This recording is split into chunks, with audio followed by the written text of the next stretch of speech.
Hello बच्चों, आज हम बात करेंगे vector form of Coulomb's law. Coulomb's law आपने पीछे पढ़ा हुआ है, पिछली क्लास में कूलॉम्स लॉ पढ़ाया गया है। आज हम बेटा बात करेंगे कूलॉम्स लॉ के वेक्टर फॉर्म के बारे में। बेटा कूलॉम्स लॉ दो चार्ज के बीच में तो कितना फोर्स होता है ये बताता है। Q1 है, Q2 है और ये R है। बच्चों दो चार्ज पार्टिकल हैं, पॉइंट चार्ज है Q1 Q2 और इनके बीच डिस्टेंस R है। तो कूलॉम ने ये बताया, दोनों बेटा चार्ज पॉजिटिव हैं, तो कूलॉम ने ये बताया कि दोनों चार्ज आपस में कितना फोर्स ऑफ रिपल्शन लगाएंगे, उसका मैग्नीट्यूड कूलॉम ने बता रखा है। बट बच्चों आप जानते हो बेटा फोर्स क्या है, एक वेक्टर क्वांटिटी है, तो बेटा उसको वेक्टर फॉर्म में रिप्रेजेंट करना ज़्यादा बेहतर है। तो बेटा हम ये करने वाले हैं, आज करके दिखाएंगे आपको कूलॉम्स लॉ का वेक्टर फॉर्म क्या होता है। तो बेटा नॉर्मल फॉर्म आपने पढ़ा है 1/4 pi epsilon not Q1 Q2 R square, है ना बेटा। सिमिलरली जो आपने क्लास 11 पढ़ रखा था, gravitational force of attraction between two masses, यहाँ पर क्या है, सेम टू सेम वही चीज़ें हैं, है ना। वहाँ पे कांस्टेंट कैपिटल G था, यहाँ पे क्या है 1/4 पाई एप्सिलॉन नॉट है। वहाँ मास m1 और m2 था, यहाँ पे क्या चार्ज Q1 और Q2। वहाँ डिस्टेंस दोनों मास के बीच का था, यहाँ पर डिस्टेंस क्या दोनों चार्ज के बीच का है। ठीक है बेटा पे, तो ये हमारा क्या है बेटा x, बेटा हमारा ये क्या है y, बेटा ये हमारा क्या है 0 0 फ्रेम ऑफ रेफरेंस। ठीक है बेटा, एक चार्ज यहाँ पर Q1 है, बेटा ये चार्ज बेटा हमारा क्या है यहाँ पर Q2 है। बेटा ये Q1 का पोजीशन वेक्टर है R1, बेटा ये Q2 का पोजीशन वेक्टर है R2। ओके, अब बेटा Q1 और Q2 आपस में फोर्स लगाएंगे, है ना। अब सपोज बेटा हमने Q1 कंसीडर कर दिया, Q1 ने Q2 पर फोर्स लगाया, तो Q1 को Q2 फोर्स लगाने के लिए Q1 से कोई फील्ड लाइन निकलेगी और Q2 तक जाएगी, नहीं ना होगा। जब Q1 Q2 बेटा फोर्स लगाएगा तो क्या लिखेंगे हम लोग, ऐसे दिखाएंगे, ये दिखाएंगे ऐसे। ठीक, अब बताओ बेटा जो फोर्स Q1 Q2 पर लगाएगा तो किधर होगा, रिपल्सिव होगा ना, क्या होगा, रिपल्शन होगा। जब बेटा Q1 Q2 पर फोर्स लगाएगा तो Q2 दूर जाना चाहेगा, यानी Q1 फोर्स लगा करके Q2 को दूर भेजना चाहेगा उसी लाइन पर। तो बेटा F इज इक्वल टू हो जाएगा, वेक्टर F हो जाएगा F21 किधर जाएगा, इधर हो जाएगा, वेक्टर F21 इस तरफ दिखाई देगा, इस तरफ एक्सपीरियंस करेगा Q2 फोर्स, है ना बेटा। जैसे Q1 ने Q2 पे बेटा फोर्स लगाया F21, वैसे बच्चा बेटा क्या होगा, Q1 पर Q2 फोर्स लगाएगा। और बेटा ये हमारा क्या है, Q1 टू Q2 बेटा डिस्टेंस हो जाएगी QR12। ठीक बेटा, ये वेक्टर का बेटा vector form of Coulomb's law आपके लिए बहुत इंपॉर्टेंट है। ठीक है ना, ये डायग्राम था आपका, ये हमारा फ्रेम ऑफ रेफरेंस है, चार्ज Q1 था, चार्ज Q2 था, R1 चार्ज Q1 का हमारा फ्रेम ऑफ रेफरेंस से ऑब्जर्वेशन पॉइंट से, R1 क्या पोजीशन वेक्टर, बेटा Q2 का R2 क्या है पोजीशन वेक्टर, है ना। बेटा R12 क्या है, Q1 से Q2 की डिस्टेंस, है बेटा। बेटा F21 क्या है, Q1 द्वारा Q2 पर कितना फोर्स लगाया गया, F21 है। बेटा F12 क्या है, 1 पर Q1 पर Q2 ने कितना फोर्स लगाया, डायरेक्शन दिख रहा है ना, F12 इधर है, F21 इधर है, और जब डायरेक्शन भी मिल जाता है तो उसे क्या बोलते हैं हम, वेक्टर फॉर्म, है ना बेटा। बेटा किसी भी फिजिकल क्वांटिटी का वेक्टर फॉर्म का मतलब बेटा ये होता है, जिसमें मैग्नीट्यूड भी हो और डायरेक्शन भी हो, दोनों चीजें बेटा हो आपके लिए, ठीक है ना। आगे बढ़े, लिख लो बेटा कौन क्या है, वेक्टर r1 और वेक्टर r2। बेटा r1 क्या है,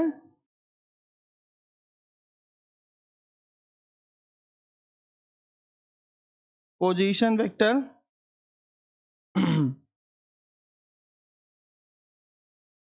बेटा r1 क्या है,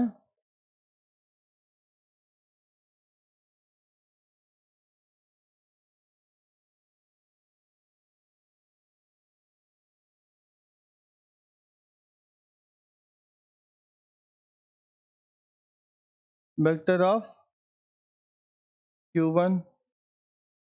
बेटा r2 क्या है,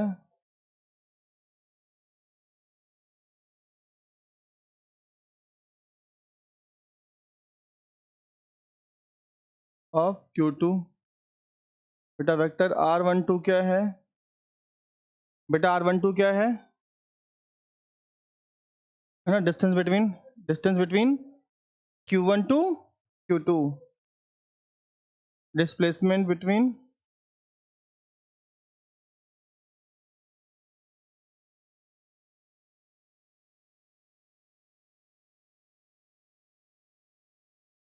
q1 टू q2। तो बोलेंगे डिस्प्लेसमेंट वेक्टर, क्या बोलेंगे, डिस्प्लेसमेंट वेक्टर। बेटा r12, बेटा r21 क्या हो जाएगा, displacement vector from q2 to q1। बेटा q2 टू q1।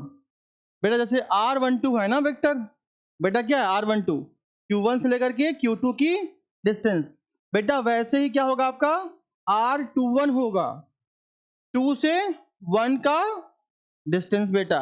ओके ध्यान रखना है ना। बेटा f12 क्या है, बेटा f12 क्या है, force on q1 by q2। बेटा f21 क्या है, force on q2 by q1। f12 भी निकल आया, f21 भी निकल आया। बेटा अब बेटा जो f लिखा था वो कॉमन था दोनों का, जितना ये इस पर फोर्स लगाएगा उतना ही ये इस पर फोर्स लगाएगा, दोनों आपस में इक्वल फोर्स एक्सपीरियंस करेंगे, दोनों का मैग्नीट्यूड बेटा क्या होगा, सेम होगा, बट कहानी क्या होगी, दोनों डायरेक्शन अलग अलग है, एक इस तरफ तो एक इस तरफ है, एक अंतर है। तो बेटा पहले दिखाएंगे हम कि वेक्टर F21 क्या है। F21 मतलब बेटा फोर्स ऑन 2 से क्या बोलेंगे, देखा है ना, force on Q2 by Q1। बेटा दो पर चार्ज, दो पर 1 कितना फोर्स लगा रहा है, हम ये निकाल रहे हैं, दिख रहा है ना कि दो पर 1 ने इतना फोर्स लगाया, और किधर लगाया, इस तरफ लगाया। बेटा ये हो जाएगा 1/4 pi epsilon not Q1 Q2 upon R12 बेटा पे। ओके बेटा R12 बेटा ये हाथ देखो बेटा हो जाएगा कितना आपका, बेटा इधर हो जाएगा वेक्टर, बेटा R12 का स्क्वायर, बेटा वेक्टर हो जाएगा R12। ठीक बेटा, ये जो यहां पर इतना कहानी थी, यहां देखना फोर्स ऑन 2, ये बहुत इंपॉर्टेंट था सुनना, force on 2 by 1, force on 2 by 1, कौन 1 लगा रहा ना इस पर 2 पर, तो बेटा हम कहां जाएंगे 1 से 2 जाएंगे, तो क्या लिखा है R12 force on 2 by 1, distance क्या होगी हमारी R1 से 2, बेटा आर का स्क्वायर होता है स्क्वायर डिस्टेंस का, ऊपर हमने स्क्वायर लगा रखा है। फिर यहाँ पे क्या लग गया, वेक्टर r1 2, मतलब बेटा कहाँ जा रहे हैं हम लोग, 1 से 2 जा रहे हैं, 1 से 2 जा रहे हैं। और बेटा ये फाइनली बन जाएगा 1/4 pi epsilon not Q1 Q2 हो जाएगा बेटा R13 सॉरी ये हो जाएगा R12 का होल पावर 3। तो यहाँ पे क्या बन जाएगा बेटा, आपने पढ़ा नहीं पढ़ा है एक चीज, सॉरी एक सेकेंड गड़बड़ हो गया।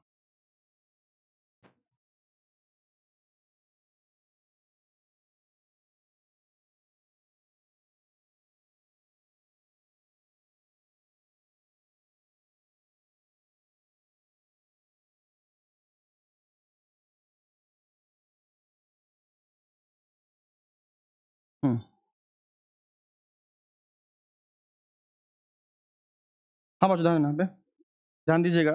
बेटा यहाँ पे क्या है, इतना लिखा हुआ है, तो बेटा डायरेक्शन लगाना है, दिखाना है। यहाँ लिख देंगे कैप R12, ये लगाएंगे कैप R12। बेटा क्यों लगाया, कैप मतलब यूनिट वेक्टर, क्या बोलेंगे यूनिट वेक्टर।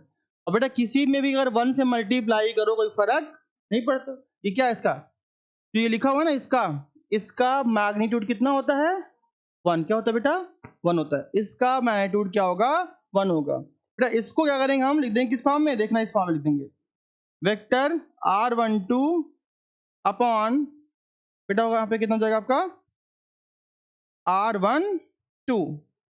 तो बेटा ध्यान रखना एक चीज होता है बेटा, आर कैप कितना होता है, आर कैप बेटा होता है वेक्टर आर अपॉन आर, क्या होता है, ये पढ़ा था आपने क्लास 11th में। बेटा यूनिट वेक्टर कितना होता है, वेक्टर अपॉन वेक्टर का मैग्नीट्यूड। तो यहाँ पे क्या है, कुछ नहीं लगाना, मतलब यहाँ पे क्या, ये आर क्या नीचे, आर यहाँ पर मैग्नीट्यूड, क्या है मैग्नीट्यूड बेटा है। तो यहाँ पर ये लिखा, ये वेक्टर फॉर्म लिखा। इसके बाद बेटा क्या लिखा हम लोगों ने यहाँ पर,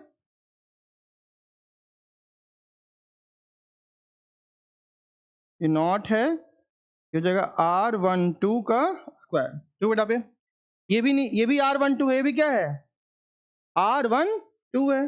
तो R12 की स्क्वायर, यहाँ पे R12 की पावर 1, क्या बन जाएगा R12 की पावर 3 बन जाएगा। तो बेटा फाइनली वेक्टर F निकल आएगा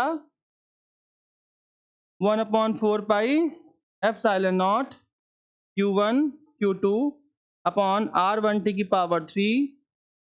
तो यहाँ पर जाएगा R12 वेक्टर अपॉन R12।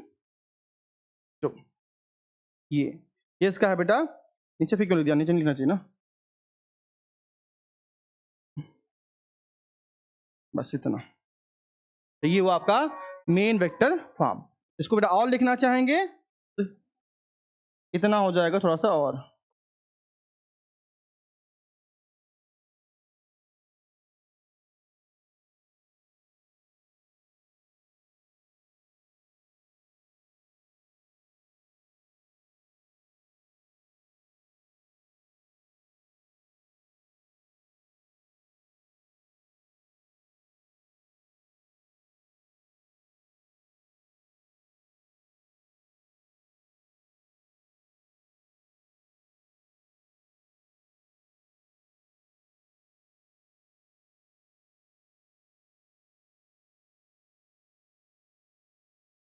हाँ तो ये आपका हुआ final vector form. Note it everyone fast, ये बहुत इंपॉर्टेंट है, बोर्ड एग्जाम में आएगा, बड़े नंबर में आएगा।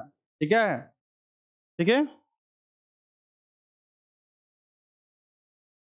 बेटा, जरूरी है ये इसको करना, ठीक है ना। हाँ लिख लेना, क्या दिक्कत है, बट ये बहुत इंपॉर्टेंट है ना, हाँ बहुत इंपॉर्टेंट है वेक्टर फॉर्म, है ना। ये सब टेस्ट में आएंगे और बोर्ड एग्जाम में जरूर आएगा बेटा वेक्टर फॉर्म, बहुत इंपॉर्टेंट है। ठीक है, वेक्टर फॉर्म का बहुत इंपॉर्टेंट है। ठीक है, लिखोगे अभी नोट करोगे, बाद में नोट करोगे। हाँ समझ में आ गया ना, कोई दिक्कत समझ में आया, क्यों, हाँ अब समझ लो ना क्या कैसे है।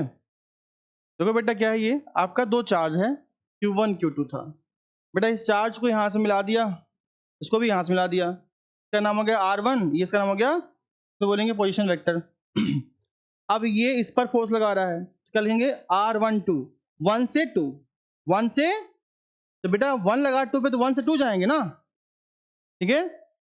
अब बेटा अगर हमें थप्पड़ मारना है, मान लो अभय को, हम मार थप्पड़ ना, तो हम यहाँ से वहां जाएंगे ना, ठीक है ना। तो बेटा R1 यहाँ पे Q1 से Q2 बेटा, है ना, तो R12 वेक्टर R12।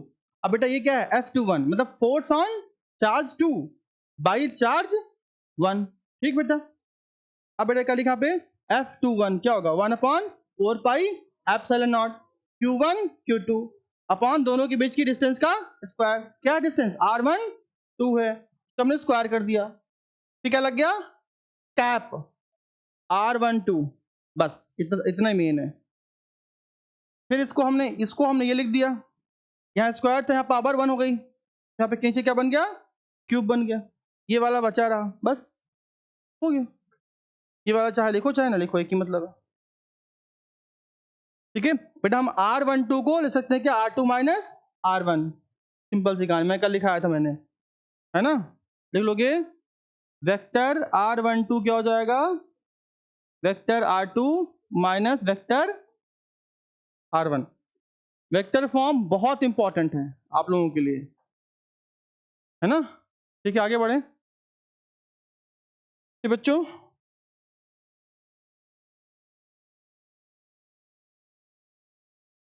बेटा ऐसे ही क्या होगा आपका, ये था। अब बेटा हो जाएगा F12, इसे क्या कहेंगे फोर्स ऑन 1 बाई 2, तो ये हो जाएगा 1/4 pi epsilon not Q1 Q2 upon R21,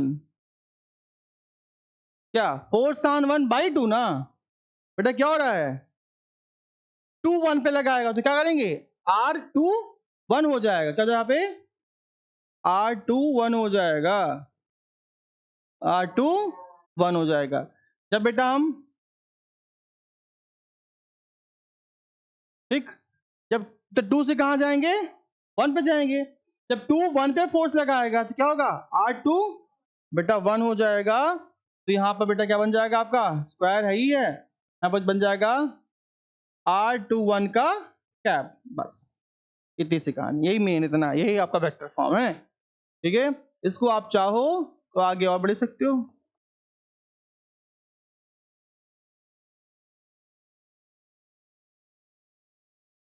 R1 minus R2 बेटा क्या वेक्टर R1 माइनस R2 का होल स्क्वायर, तो ये क्या है देखो, इन दो लाइनों का मतलब होता है बेटा मॉड, क्या होता है मॉड, मैग्नीट्यूड होता है, हाँ दोनों है ना, ये लाइन एक लाइन ये ना, ये इसका मतलब मॉड मैग्नीट्यूड है ना बेटा। ये बन जाए कितना बेटा आपका वेक्टर R21 अपॉन R21, ठीक बेटा पे ये बन जाएगा आपका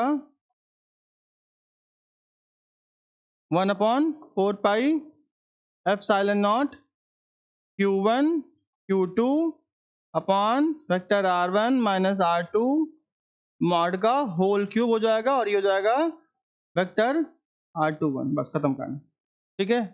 तो बेटा क्या है दोनों न्यूटन्स का थर्ड लॉ है कि नहीं है, दोनों बेटा क्या आपस में इक्वल एंड अपोजिट है, क्या इक्वल एंड अपोजिट है। तो बेटा यहाँ पे वेक्टर मॉड ऑफ वेक्टर 1 2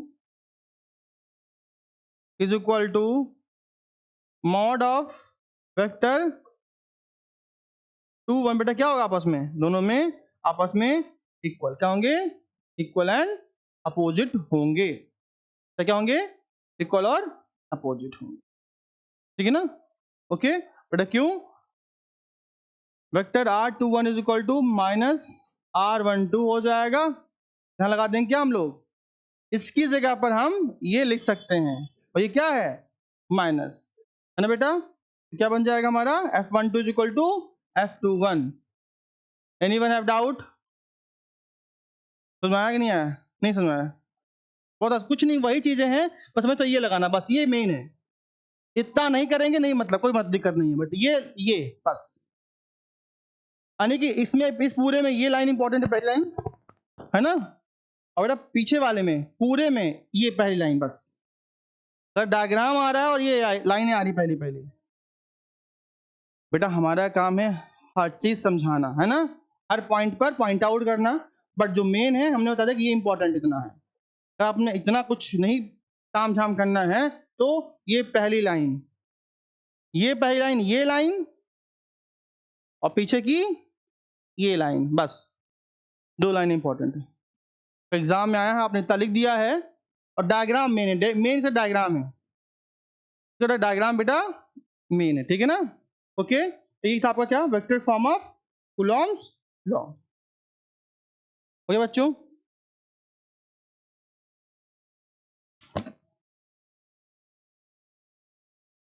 हाँ बेटा इसी के साथ आपका कूलॉम्स लॉ खत्म होता है, इलेक्ट्रिक फील्ड हुई थी ना पीछे, है ना,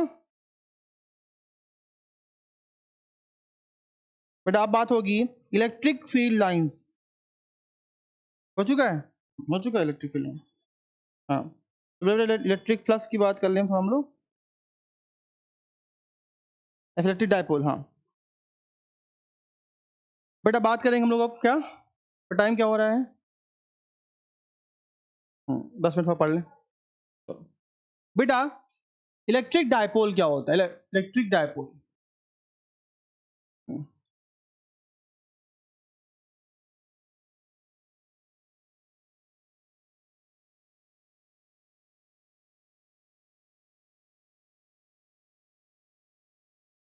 electric dipole,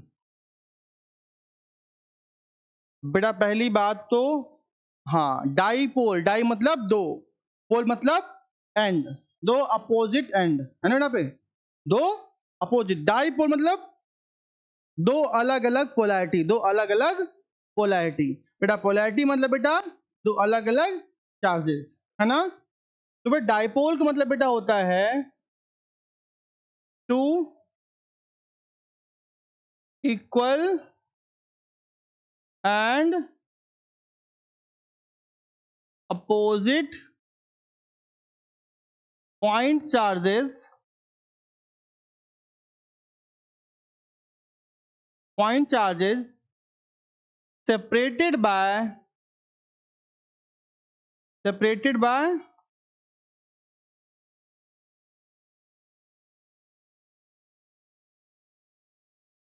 small distance, two equal and opposite charges, point charges separated by small distance बेटा, ठीक है ना,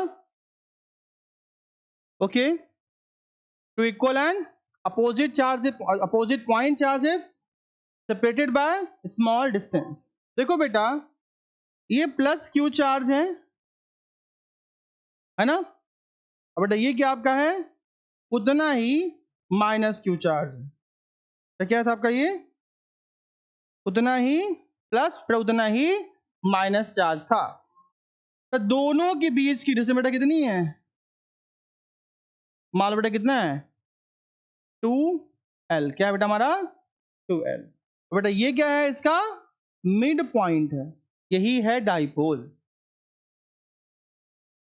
नहीं ये तो मिड पॉइंट है, इस अरेंजमेंट क्या बोलते हैं, डाइपोल, इस अरेंजमेंट को, सिंपल सी कहानी बेटा, एक पॉइंट चार्ज ये है, एक पॉइंट चार्ज ये है, दोनों क्या है इक्वल एंड अपोजिट, मान लो ये प्लस बेटा भाई आपका +5 है, ये क्या है -5 है ना, इसे क्या बोलेंगे, दोनों मिला करके डाइपोल, हाँ इनके बीच डिस्टेंस काफी कम होनी चाहिए, इनके बीच डिस्टेंस काफी कम होनी चाहिए, इसे क्या बोलेंगे हम, dipole.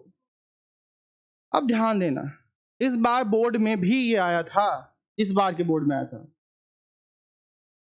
Electric field by the dipole, इस बार और 5 नंबर में आया था, कितने में आया था 5 नंबर में, इस वाला बोर्ड में आया था, ये ध्यान रखना बच्चों, होता है ध्यान रखना, डाइपोल होता है मतलब two equal and opposite charges separated by small distance, तो दो है ना, ये क्या है प्लस क्यू है उतना ही, ये कितना है माइनस क्यू है, दोनों के बीच डिस्टेंस कितनी है 2L, मान लो 10 centimetre 4 centimetre 2 centimetre, 1 centimetre, 0.5 centimetre, कुछ भी हो, है ना बेटा।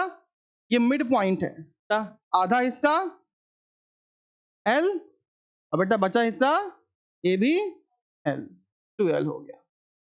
इसे ही कहते हैं डाइपोल। बस सिंपल सी कहानी है। Arrangement of two equal and opposite charges separated by a small distance is known as dipole.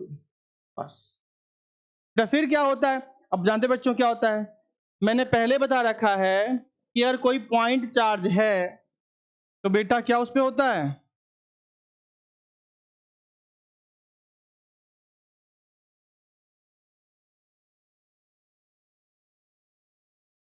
अब बेटा दो चार्जेस हैं अगर बेटा मान लो आपस में,